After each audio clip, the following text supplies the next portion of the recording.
கஸ்தூரி நமது நியூஸ் 7 தமிழில் இணைந்திருக்கிறார்.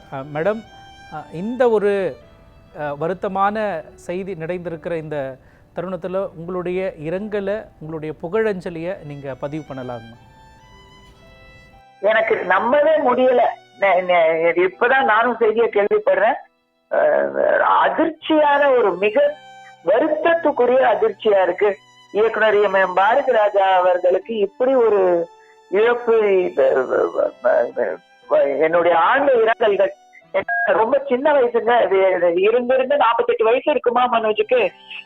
எனக்கு அவரோட நேரடியான பழக்கம் இல்லைன்னாலும் அவர் இயக்குனர் சங்கர் கிட்ட ஒர்க் பண்ணிருக்கிறாரு.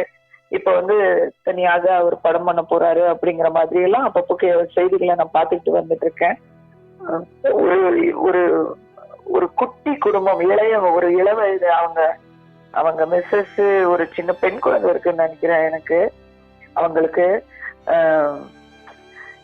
இப்பதான் இந்த சமீபத்துல கூட அந்த பாட்டு அல்லி அர்ஜுனால ஒரு பாட்டு வரும், அத விரும்பி கேட்டேன் நான். என்னுடைய ஃபேவரட் சிங்கர் ஸ்வர்ணலதா குரல்ல ஒரு ஹம்மிங் வரும், சொல்லையா சோழக்கைன்னு. அந்த பாட்டை எனக்கு ரொம்ப ஃபேவரட்டா கேட்பேன் அடிக்கடி.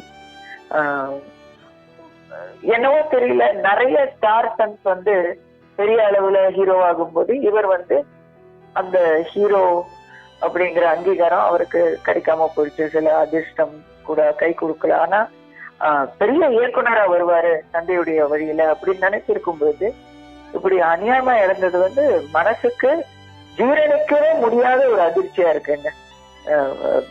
அவரை இந்த இழப்புக்கு இவரை இழந்து வாடும் குடும்பத்துக்கு ஆழ்ந்த இரங்கல்கள்.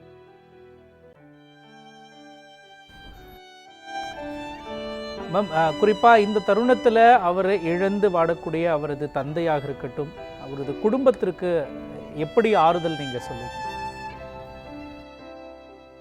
எப்படிங்க ஆறுதல் சொல்ல முடியும்? இதெல்லாம் அகால மரணம். நம்ம யோசிச்சு வயசாயி இல்ல ரொம்ப நாளா ஆஸ்பத்திரியில இருந்தேன்னா அதுக்கு மனசை தேத்திக்கலாம். திடீர்னு புனீத் ராஜ்குமாருக்கு அடுத்து இந்த மாதிரி மனோஜ் அவர்களுடைய இறப்பு ஒரு எதிர்பார்க்க முடியாத ஒரு விஷயம் இல்லையா? எனக்கே இவ்வளவு அதிர்ச்சியா இருக்கு. எனக்கு அவரை பழக்கம் கூட கிடையாது. அவரு அப்பாவுக்கும் மனைவிக்கும் குழந்தைக்கும் எப்படி இருக்கும்? இதெல்லாம் நம்ம நினைச்சு பார்த்தா இன்னும் வருத்தம் தான் மேலெடுது. நியூஸ் 7 தமிழ் இணைப்பில் உங்களுடைய இரங்கலை பதிவு செய்ததற்கு நன்றி நடிகை கஸ்தூரி.